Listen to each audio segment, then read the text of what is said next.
Ipinapaliwanag dito kung paano gamitin ang landas ng mana upang pasabugan ang aura at mana sa katawan. Ang pamamaraan ng sirkulasyon na ginagamit ng bawat isa ay maaaring magkaiba, ngunit ang pagsunod sa parehong mga hakbang sa paggawa ng landas ay ang tanging kilalang paraan. Iniisip niya kung ang karaniwang paraan ng paggamit ng mana ang tanging paraan na alam niya. Tinanong ni Fernando ang ating bida kung mayroon pang ibang landas ng paggamit ng mana. Bagaman sinabi ng ating bida na mahirap magsimula ng bagong direksyon kung ito ay nakasanayan na, kaya tinanong niya sa kanya kung hindi ba't sulit itong subukan. Sa isip ni Fernando, naiinis siya dahil hindi niya alam kung ano ang iniisip ng ating bida. Dahil dito, napagdesisyonan niyang susubukan niya ang sinasabi ng ating bida. Dahil hindi siya nag-aalala sa iniisip ng iba tungkol sa kanya o sa kanyang dangal, hindi tulad ng karamihan. Sa isip niya na magtitiwala muna siya sa kanya kahit na ang mga salitang iyon ay pawang kasinungalingan ng isang demonyo. Sinabi ng ating bida na dapat niyang kontrolin ang kanyang sarili at papasukin ang enerhiya ng mana sa kanyang katawan. Dagdag niya pa, kapag ginawa niya ito, kusang magbubukas ang landas ng mana sa kanyang katawan. Sinabi ng ating bida na kapag naramdaman niya ang bagong landas ng kanyang mana, kailangan niyang ilabas ang lahat ng ito at itulak ng buo. Makikita na nag-concentrate si Fernando ng mabuti para mailabas ang kanyang mana sa katawan niya. Hindi siya makapaniwala dahil nagawa niyang mailabas ang nakatagong mana sa kanyang katawan. Ngumiti ang ating bida at sinabi kay Fernando na kailangan na nilang tapusin ang kanyang pagtuturo. Makikita ang pagkaseryoso ng ating bida habang inilalabas niya ang kanyang aura, na nagmumungkahi na malapit niya nang tapusin ang laban nila ni Fernando. Habang hindi makapag-isip ng maayos si Fernando, hindi niya alam na malapit na siyang tamaan ng atake ng ating bida. Naiinis ang mga manunood dahil isa na namang kumpletong pagkatalo ng isang swordsman sa kamay ng ating bida. Sinabi nila na si Fernando pa naman ang gatekeeper para sa rank 30 pataas ng kaharian ng Cairo, na nagsilbi lamang siya upang patunayan kung gaano kalakas ang ating bida, at nalaman rin nila na talagang magkaiba ang kanilang level. Biglang bumangon si Fernando mula sa kanyang pagkatalo at agad niyang hinanap ang ating bida. Tinawag niya ito at nakiusap sa kanya na huminto muna siya dahil may gusto siyang itanong. Hindi naman alam ng mga manunood kung saan pupunta si Fernando at gusto nilang malaman kung saan siya pupunta. Tinanong ni Fernando ang ating bida kung maaari ba niyang itanong kung paano niya nalaman kung ano ang mali sa kanya. Akala kasi niya na wala siyang talento sa paggamit ng aura, at iyon ang kanyang problema. Ipinaliwanag naman ng ating bida sa kanya ang paggamit niya ng 4-star aura ay nangangahulugang umabot na sa ganoong antas ang kalidad ng kanyang mana. Ngunit kahit 4-star na ang kanyang aura, mahina pa rin ang kanyang pagsabog ng aura. Sinabi niya na sa ganitong kaso, malamang ang landas ng kanyang aura ang problema niya. Dahil doon, pagkatapos niyang marinig iyon mula sa ating bida, sinabi niya na magiging tapat siya sa kanya. Dahil nakakita siya ng liwanag ng pag-asa sa sinabi nito sa kanya. Ngunit isa lamang itong munting sinag ng liwanag ang nakita niya. Sa tingin niya, mahihirapan siyang umusad gamit ang sarili niyang lakas. Kaya tinanong ni Fernando ang ating bida kung handa ba siyang turuan kung paano buksan ang landas ng kanyang aura. Tumugon ang ating bida sa kanya. Sinabi niya ang pagtuturo sa kanya ng pamamaraan ng paggamit ng aura ay hindi magiging problema. Ngunit hindi niya gusto ang mga kasunduan na walang kapalit o benepisyo para sa kanya sa anumang paraan. Tinanong ni Fernando sa ating bida kung ano ang gusto niyang kapalit para sa pagtuturo niya sa kanya ng paggamit ng aura. Sinabi ng ating bida na kailangan niyang sumunod sa kanya at mabuhay bilang tauhan niya. Sa isip ni Fernando, si Roman ang gagabay sa kanya sa tamang landas upang maging mas malakas pa. Nanumpa na si Fernando ng buong katapatan sa ating bida upang maglingkod sa kanya. Samantala sa ibang eksena, sa kampo ng aristocratic faction, pinag-uusapan nila ang mga kamakailang kilos ni Roman Dimitri na nagdudulot ng kaguluhan sa kanila. Dahil sa bilis ng kanyang mga tagumpay sa mga laban sa mga rankers, sinabi nila na maaari niyang talunin si Count Nicholas. Ngunit sinabi naman ni Marquis Benedict na masyado pang maaga para sabihing na mangyayari iyon. Bagamat tinalo ng ating bida si Butler noon, ngunit si Count Nicholas ay nasa ibang level dahil siya ay nasa rank 80 sa buong kontinente. Ipinapaliwanag dito na si Count Nicholas ay isang Royal Knight at siya ang pinakamalakas na swordsman ng kaharian ng Cairo. Bagamat itinuturing ng mga tao na hindi maaabot ng ating bida ang level ni Count Nicholas. Ngunit binuksan ng mga aksyon ng ating bida ang isang bagong posibilidad na hindi nila maisip noon. Tinanong naman ng isang lalaki kung sakaling matalo ng ating bida si Count Nicholas, tinanong niya kung ano ang mangyayari pagkatapos nun. Tumugon si Marquis Benedict sa kanya, sinabi niya na si Count Nicholas ang dahilan kung bakit nananatili ang Royal Faction hanggang ngayon. Kaya kung matatalo siya ng ating bida sa laban, isang bagong puwersa ang mabubuo sa loob ng kaharian ng Cairo. Kaya dapat nila siyang pigilan sa lahat ng paraan na alam nila. Sa isip ni Marquis Benedict, kung tatanggihan ng ating bida ang kanilang alok, kailangan nilang alisin siya anuman ang kailangan nilang gawin. Iniutos niya sa kanilang lahat na lihim na tipunin ang lahat ng mga hukbo ng kanilang pamilya sa kabisera. Dahil anuman ang maging desisyon ng ating bida, hindi siya dapat makaligtas sa kanilang mga kamay. Samantala sa ibang eksena, makikita si Jeren, ang rank 10 na mula sa Kronos faction na sumuko na sa laban sa ating bida. Tumingin ang ating bida sa mga manunood na walang kahit konting ekspresyon sa kanyang mukha. Napag-isipan niya na ang entablado ay handa na, at makikita ang mga manunood na todo puri sa kanya. Biglang nagalit ang ating bida dahil sa pagkadismaya niya na makipaglaban sa mga rankers ng Cairo. Sinabi niya sa kanila na nagdeklara siya ng pampublikong labanan ng rankers na 1 taon na ang nakalilipas. Dahil inaasahan pa naman niya ang lahat ng rankers ng Cairo ay handa siyang labanan. Gayunpaman, napagtanto niya ito pagkatapos niyang talunin ang rank 10 na si Jeren. Sinabi niya sa kanila ang tanging taong maaaring makipaglaban sa kanya ay walang iba kundi si Count Nicholas. At dahil doon, hindi na niya susundin ang mga walang kabuluhang proseso sa pakikipaglaban. Sinabi niya na 3 araw mula ngayon, lalabanan niya ang rank 9 hanggang rank 2 ng sabay-sabay sa lugar na ito. Natatalunan niya silang lahat at pagkatapos ay haharapin niya ang pinakamalakas na swordsman ng Cairo. Dahil doon, nagdulot ng kaguluhan sa buong kaharian ng Cairo dahil sa deklarasyon ng digmaan ng ating bida. Sinabi naman ng lalaki na balak na niyang sumuko sa laban sa ating bida. Dahil ang kanyang kakayahan ay halos kapareho kay Jeren na rank 10. Kaya tinanong niya sila, na hindi ba't tatalunan lang siya ng ating bida ng napakabilis. Siya ang rank 9 na si Bruno, siya ay mula sa Valhalla faction. Sinabi naman ng isa na kahit na ganun ang mangyari, hindi sila dapat sumuko sa paglaban sa kanya. Siya naman ang rank 2 na si Oscar, mula naman siya sa panig ng aristocratic faction. Sinabi niya na minamaliit ng ating bida ang kakayahan ni Jeren na nasa rank 10 sa harap ng publiko, at idineklara niya ang digmaan laban sa kanila at sinabing haharapin niya silang lahat sa iisang araw. Kaya, kung susuko sila ngayon sa ating bida, pagtatawanan lang sila ng publiko bilang mga duwag. Kaya tinipon niya silang lahat na mga ranker na hindi pa natatalo sa laban. Nakiusap siya sa kanila na kailangan nilang pagurin ng husto ang ating bida hanggat maaari. At ipinangako rin niya na bibigyan sila ng gantimpala ni Marquis Benedict para sa kanilang gagawin. Sinabi niya sa kanila na itinataya rin niya ang kanyang buhay at ipinapangakong natatalunan ang ating bida. Dahil pinagtatanggol niya ang dangal ng pagiging swordsman sa harap ng lahat ng mga tao. Kaya't ang mga kasamahan niya ay nabuhayan ng loob na kalabanin ang ating bida at sinabi nilang susundin nila ang plano ni Oscar. Sinabi nila na ipapakita nila sa mayabang na batang iyon kung ano ang tunay na kalaban niya. Dagdag pa nila, kailangan nilang tipunin ang kanilang lakas bilang mga rankers ng kaharian ng Cairo. Habang makikita ang ngiti sa kanyang mukha dahil tila napasunod niya sila,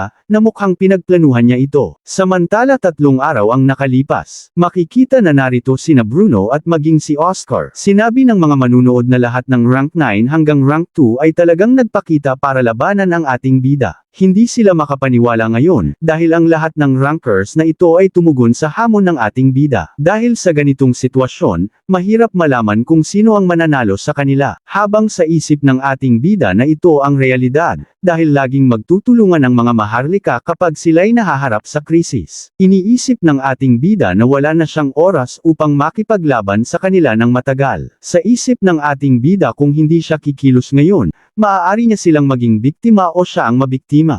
Ang unang sumabak para labanan ng ating bida ay ang rank 9 na si Bruno. Sa isip ni Bruno, nasusubukan ng ating bida na tapusin ang labanan sa oras na magsimula ito. Ngunit kailangan pa ng 8 kasamahan niya na patagilan ang laban hanggat maaari upang mapagod ang ating bida, at makikita na biglang natalo si Bruno sa ating bida. Makikita na walang nagawa si Bruno para labanan ang ating bida, dahil doon sumuka siya ng maraming dugo. At iniutos ng ating bida na lumapit na ang susunod niyang makakalaban. Mabilis naman niyang tinalo ang rank 8 sa isang iglap ng kanyang atake, kaya't iniutos ng ating bida na sumunod na agad ang kasunod. Ganito rin ang nangyari sa rank 7, tinalo niya rin ito ng walang kahirap-hirap. Ang rank 6 naman ay sinapak lang niya sa mukha, kaya't mabilis niya itong natalo sa laban. Ang rank 5 at rank 4 ay binalibag ng ating bida sa sahig, na hindi man lang sila nakapagpakita ng buong lakas dahil agad silang tinapos ng ating bida. Ang rank 3 naman ay makikitang nakahandusay na lamang sa sahig, na walang malay dahil sa ginawa ng ating bida. Makikita naman sa mukha ng rank 2 ang matinding takot sa ating bida, dahil hindi siya makapaniwala na natalo ng ating bida ang mga rankers ng ganoon kabilis. Tumingin si Roman kay Oscar na may nakakatakot na tingin, at sinabi niyang nag-iisa na lang ang natitirang kalaban niya. Matapos ang labanan sa mga ranker, binalita ng isang knight sa kanilang hari ang tungkol sa ating bida dahil ito ay isang napakalaking tagumpay ni Roman. Dahil natalo ng ating bida ang rank 9 hanggang rank 2 sa loob lamang ng isang araw. Dahil wala na silang anumang dahilan para pigilan ang ating bida na hamanin ang rank 1. Napagtanto ng hari na ito na nga ang naging kinalabasan ng kanilang paghihintay sa laban. Tinawag niya si Count Nicholas at tinanong niya sa kanya kung may paraan ba upang maiwasan ang laban kay Roman. Siya si Count Nicholas ang pinakamalakas na swordsman ng kaharian ng Cairo. Sinabi niya na habang nagtitiwala siya sa kanyang kakayahan, kung sakaling mabigo ngayon ang pinakamalakas na swordsman ng Cairo, mawawala ng halaga ang kanyang posisyon at magiging biktima siya ng mga aristocratic faction. Hindi naman sumang-ayon si Count Nicholas sa kanilang hari dahil sigurado siyang hindi iyon mangyayari. Nakiusap siya na pagkatiwalaan siya, at sinabi niyang muli niyang patutunayan kung paano niya nakuha ang kanyang titulo bilang pinakamalakas na swordsman ng Cairo. Dahil dito, nagpaalam si Count Nicholas kay King Daniel upang labanan ang ating bida. Bago siya umalis, tinanong siya ng isang lalaki kung sigurado bang magiging maayos ang lahat. Ang lalaking ito ay mula sa royal faction, siya si Bentner. Gusto naman malaman ni Count Nicholas kung anong klaseng tao si Roman Dimitri, kaya't tinanong niya si Bentner tungkol sa kanya. Tumugon si Bentner at sinabi na si Roman ay isang taong ipinanganak na may mga katangian ng isang halimaw. Kahit na bago pa siya makilala ng mundo, alam na niya kung anong landas ang nais niyang tahakin. Kaya't pinayuhan niya si Count Nicholas na mag-ingat kay Roman. Dahil kung siya ay babagsak sa laban na ito, magwawakas na ang pamilya ng Maharlika ng Cairo. Sinabi naman ni Count Nicholas na huwag siyang mag-alala dahil sisiguraduhin niyang mapoprotektahan niya ang Maharlikang pamilya ng Cairo. Samantala kinabukasan sa kabisera ng Cairo, kung saan gaganapin ang laban ng ating bida at ni Count Nicholas. Maririnig na pinag-uusapan ng mga tao ang ating bida, dahil nararamdaman nila ang kanyang dangal mula pa lang sa paraan ng kanyang paglalakad. Pagkatapos makasampa ang ating bida sa arena, may isang taong tumawag sa kanyang pangalan, at binunot niya ang kanyang espada at hinikayat niya si Roman na lumapit sa kanya. Ito si Count Nicholas. Sinabi niya sa kanya na siya ang pinakamalakas na swordsman ng kaharian ng Cairo at ipapakita niya sa kanya ang mapait na katotohanan ng realidad. Sinabi naman ng ating bida na matagal niyang inaabangan ang pagkakataong labanan siya. Iniutos naman ng referee sa kanila na simulan na agad ang kanilang laban. Biglang nagseryoso si Count Nicholas sa laban nila ni Roman, at makikita ang kanyang aura na umaapaw sa kanyang katawan. Makikita ang salpukan ng kanilang mga espada, na ang rank 2 na si Roman laban sa rank 1 na si Nicholas. Ang mga manunood ay hinahatak ng malakas na presyon ng hangin dahil sa tindi ng kanilang laban. Patuloy pa din silang nagpapalitan ng mga atake ng espada, at walang ni isa sa kanila ang nagpapatalo. Habang namamangha si Willis sa laban na pinapanood niya, na tila nanginginig ang hangin sa bawat salpukan ng kanilang mga espada. Makikita sa kanyang mukha ang kasiyahan, dahil ito ang uri ng laban na matagal na niyang inaabangan. Natuwa naman si Count Nicholas dahil nakakasabay ang kalaban niya sa bawat atake na pinapakawalan niya. Sinabi ng ating bida na karapat-dapat si Nicholas sa titulong pinakamalakas na swordsman ng kaharian ng Cairo. Biglang nagpakawala si Count Nicholas ng isang malawak na saklaw ng kanyang atake, na ipinapakita niya ang dahilan kung bakit siya kinikilalang pinakamalakas na swordsman sa kaharian ng Cairo. Nalaman naman ng mga manunood ang tunay na lakas ng pinakamalakas na swordsman ng Cairo, kaya't namamangha sila sa kanya. Sinubukan namang makipagsabayan ng ating bida at nagseryoso na siya sa laban. Nagpalabas siya ng napakalawak na aura upang direktang atakihin si Count Nicholas. Dahil sa malakas na atake ng ating bida, napaatras si Nicholas hanggang sa dulo ng arena. Ngunit nagawa niyang salagin ang atake ng ating bida. Sa isip niya, kung talagang matatalo na ba siya sa lakas ng ating bida. Tumingin si Count Nicholas sa ating bida, na hindi niya inaasahan ang pambihirang lakas na ipinapakita niya. Sa isip naman ng ating bida, lalo lamang tumitindi ang sigla niya at kasabikan niyang makipaglaban sa kanya. Biglang sumugod ang ating bida ng napakabilis at sunod-sunod na nagpakawala ng mga atake kay Count Nicholas. Ngayon, siya na ang nagiging dominante sa laban. Iniisip niya na hindi niya maaaring hayaan ang ating bida na magpatuloy sa pagiging dominante sa laban. Sa tingin niya, napaka-pragmatic ng ating bida, na lagi niyang pinipili ang mga solusyon na mas epektibo kaysa mag-focus sa mga bagay na hindi praktikal. Sa isip niya, kung mananalo si Roman sa laban na ito, wala nang dahilan para pumanig pa siya sa pamilya ng hari.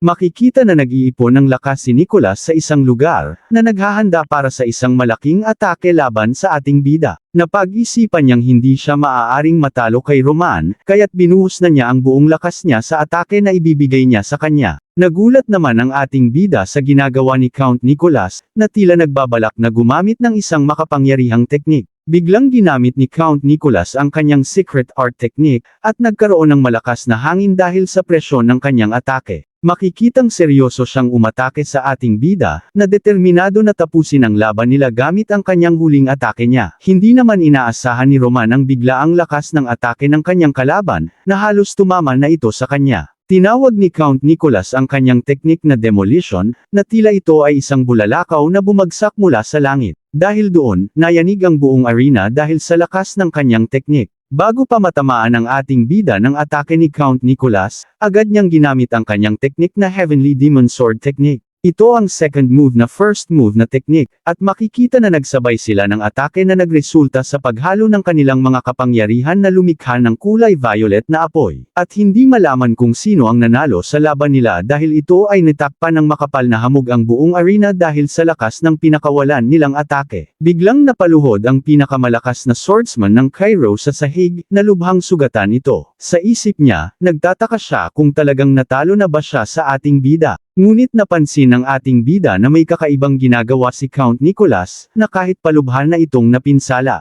Makikita na pinipilit ni Count Nicholas na tumayo para bumalik sa kanilang laban, at sinabi niya kay Roman na ipagpapatuloy nila ang laban nila. Tinanong naman ng ating bida kung bakit pa siya nagpapakahirap ng ganito. Masayang nakangiti si Count Nicholas sa sinabi ni Roman, dahil sinabi niya na siya ang pinakamalakas na swordsman ng kaharian ng Cairo. Kahit bumagsak siya ng kaiyahiya, hindi mababasag ang kanyang kalooban. Na kahit na hinang-hina na siya, pinipilit pa rin niya na lumapit sa ating bida upang manalo siya, dahil nag-iwan siya ng pangako sa kanyang hari na siya ang mananalo. Nalaman ng ating bida na si Count Nicholas ay isang taong kamangha-mangha. Kahit na siya ay hirap na hirap, sinubukan pa rin niyang labanan ang ating bida. Dahil doon, hindi na pinatagal ng ating bida ang kanyang paghihirap at matagumpay niyang natalo ang pinakamalakas na swordsman ng Cairo. Ang itsura ngayon ng pinakamalakas na swordsman ng Cairo ay pagod na dahil umabot na siya sa kanyang limitasyon. Kaya't si Count Nicholas ay talagang natalo na sa ating bida, dahil wala na siyang malay na nakahiga sa sahig. Sinasabi dito ang pagtatapos ng pinakamalakas na swordsman ng kaharian ng Cairo,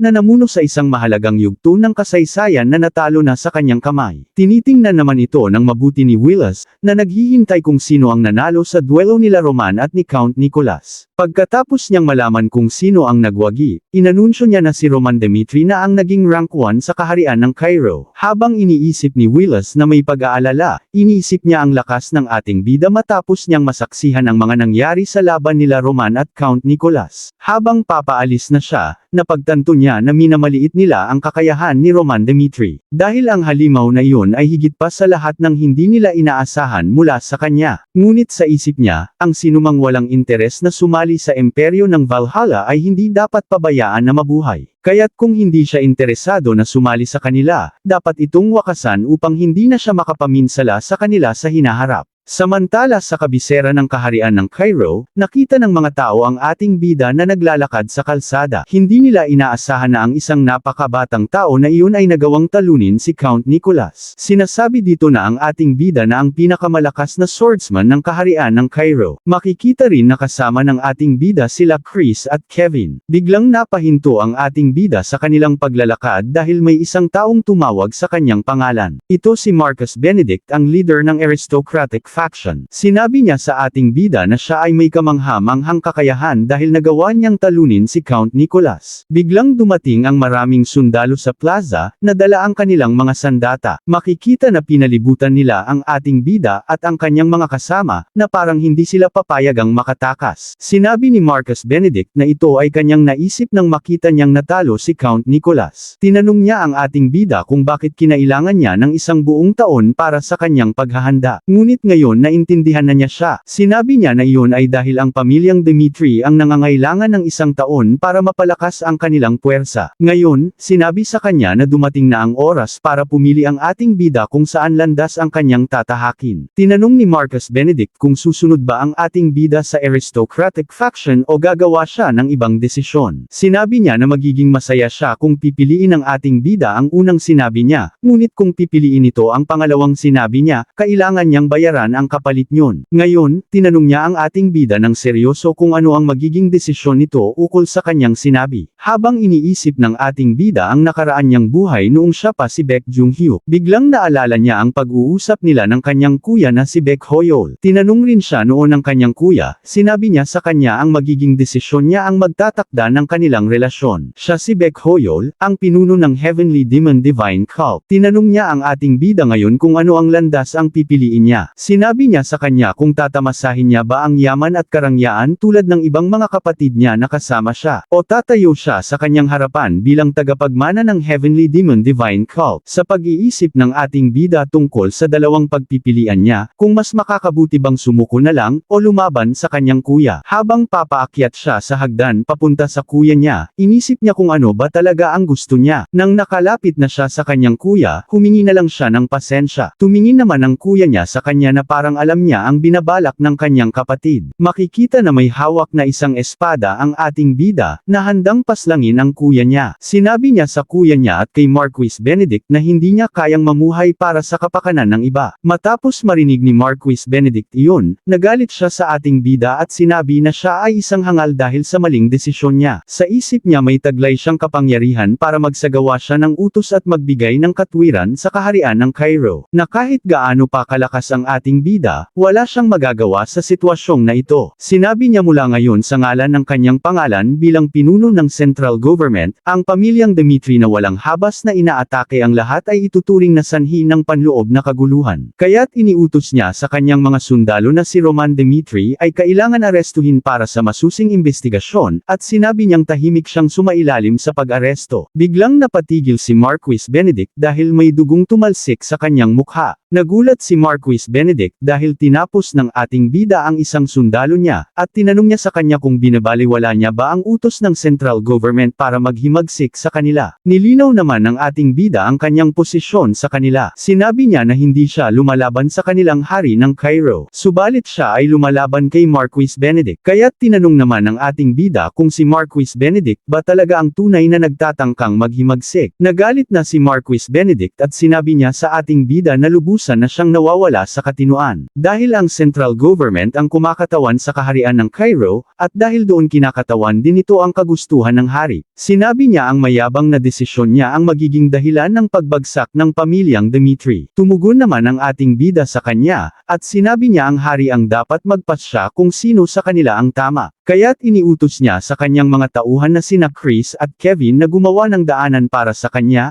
at agad naman nila itong sinunod. Makikita ang mga nakaharang na knights ay hinarap nilang dalawa. Si Chris ay pinaghihiwa ang mga kalaban nila ng napakabilis ng walang kahirap-hirap. Si Kevin naman ay nagpalabas ng nakakatakot na aura para pahirapan ang isang knight. Hindi makapaniwala si Marquis Benedict dahil nababaliw na silang lahat. Sa isip niya hindi niya inaakalang maglalakas loob silang patayin ang mga sundalo sa gitna ng kaharian ng Cairo. Makikita ang ating bida na pinagpapaslang niya ang mga knights na gustong arestuhin siya kaya't nagsisikalat ang mga dugo sa sahig. Kaya't tumakas na sila Marquis Benedict nang hindi nila makontrol ang sitwasyon, at iniutos niya na lahat ng tauhan niya ay paslangin ng ating bida. Idinagdag pa niya na sinumang magdadala sa kanya ng ulo ng ating bida ay bibigyan niya ng malaking gantimpala. May isang matapang na knight na hamarang sa ating bida at sinabi na tigilan nila ito dahil ito ang Cairo. Sinabi niya sa kanila na wala silang pahintulot para gawin nila ito. Biglang tinapos ng ating bida ang maingay na knight sa isang iglap ng kanyang atake. Sa isip niya, ito na ang panahon ng paglilinis niya ng kalat sa kaharian ng Cairo. Samantala sa ibang eksena sa kastilyo ng Maharlika, nakarating na ang ang balita sa kanilang hari na isang labanan ang nagaganap sa gitna ng kabisera. Sinabi ng mga knights na si Roman Dimitri ay gumagawa ng isang panig na massacre laban sa lahat ng miyembro ng aristocratic faction. Naguguluhan naman ang isip ni King Daniel dahil may nagaganap na massacre sa kabisera, kaya't hindi siya makapag-isip ng maayos kung ito ba ay isang paghihimagsik sa kaharian ng Cairo. Iniutos naman ng isang Royal Knight na tipunin ang lahat ng Royal Knights at Imperial Security Troops. Siya ang bise-kapitan ng Royal Knights. Dagdag pa niya dahil hindi nila alam kung saan aabot ang paghihimagsik, kaya kailangan nilang unahin ang pagliligtas sa kanilang hari bilang pangunahing prioridad. Sa isip ni King Daniel, na ito ba talaga ang kapalarang hindi niya maiiwasan. Biglang natigil siya sa kanyang pag-iisip nang sinabi ng knight na humiling ang ating bida ng pakikipanayam sa kanya. Makikita na maayos na binati ng ating bida si King Daniel na kahit pa maraming dugo sa kanyang katawan. Sinabi ng hari na alisin na nila ang pagiging formalidad, at sinabi niya na kailangan ng ating bida na ipaliwanag ang sitwasyon kung bakit niya ito ginagawa. Ikinwento ng ating bida na matapos ang pagtatapos ng pampublikong laban sa Rankers, pinangunahan ni Marquis Benedict ang daan-daang sundalo upang hanapin siya at sinubukang pilitin siyang sumama sa aristocratic faction. Ngunit sinabi niya na dahil wala siyang sinusuportahan kundi ang kanilang hari na si King Daniel Cairo, kaya't tinanggihan niya ang alok ni Marquis Benedict. Sinabi niya sa kanilang hari kung bibigyan siya ng salita sa isang bagay, ang Dimitri ay magiging espada ng Cairo at aalisin niya ang buhay ng lahat ng miyembro ng aristocratic faction at aayusin ang kaguluhan sa balanse ng kapangyarihan sa loob ng kaharian ng Cairo. Hindi makapaniwala si King Daniel sa ipinapakita ng ating bida na tatanggalin niya ang lahat ng miyembro ng aristocratic faction para lang sa kanya. Tinanong niya ang ating bida kung sinusubukan ba nitong makipagkasundo sa kanya ngayon. Sinabi ng ating bida nang tumawid ang puwersa ng kaharian ng Hector sa kanilang hangganan, naruroon siya sa Southern Front. Sa kabila ng katotohanang may oras pa sila para ipagtanggol ang kanilang mga atake, ngunit ang depensa nila ay bumagsak sa isang iglap. Kaya't ang pangunahing problema ng Cairo ay ang pagkakaroon ng apat na faction sa loob ng kaharian. Kaya kung tama lamang ang hierarkiya ng kapangyarihan sa kaharian ng Cairo, hindi sana nagkaroon ng pagbabago sa okupasyon ng Southern Front sa nakaraang isang taon. Tinanong ng ating bida kung nagkaroon ba ng anumang pagbabago sa kaharian ng Cairo sa nakaraang isang taon. Sinabi niya sa kanilang hari na hindi maganda ang kalagayan ng politika sa kontinente ng Salamander sa ngayon. Tinanong ng ating bida si King Daniel kung gaano katagal niya balak na magmasid at hindi kumilos sa kaharian ng Cairo. Dahil ang pangunahing tao na namumuno sa kaharian ng Cairo ay dapat isa lang. Tinanong niya na hindi ba't si Marquis Benedict ang kumokontrol sa central government at kumikilos siya na parang hari. Sa tingin ng ating bida na si King Daniel ang dapat maging tao na iyon, hindi si Marquis Benedict. Iniisip naman ni Bentner kung ang ibig sabihin ba nito ay handa nang maglingkod ang ating bida sa kanilang hari. Inaakala naman ng bise-kapitan ng Royal Knight kung hindi ba nagtatangkang maghimagsik ang ating bida sa kaharian. Sinabi ng ating bida sa kanilang hari na maaaring isipin niyang siya ay kainahinala, ngunit inilagay ng Dimitri ang kanilang mga buhay sa panganib sa pagkakataong ito. Tinanong niya kung gagamitin ba ng hari ang entablado na inihanda ng pamilyang Dimitri sa kanya. Sinabi naman ng hari na bago siya magpasya, may gusto siyang itanong sa ating bida. Tinanong niya kung ano ang nais ng Dimitri bilang kapalit sa paghahanda nila ng entabladong ito. Tumugon ang ating bida sa kanyang hari, at sinabi niya na umaasa siyang makakamit nila ang kalayaan sa silangan na rehiyon. Kaya kung ang silangang rehiyon ay ideklara bilang isang nakapag-iisang teritoryo, at gagawin rin niya siya bilang isang dukdom na hindi nila kailanman kakalimutan ang kanilang pinagmulan at palaging ibibigay ang kanilang lakas sa Cairo. Nagulat naman ang hari sa hinihiling ng ating bida na magkaroon ng kalayaan sa silangang rehiyon. Sinabi ng ating bida sa kanyang hari na kapag hindi niya makuha ang lahat, kailangan niyang gumawa ng pinakamahusay na desisyon para sa ikabubuti ng kaharian ng Cairo.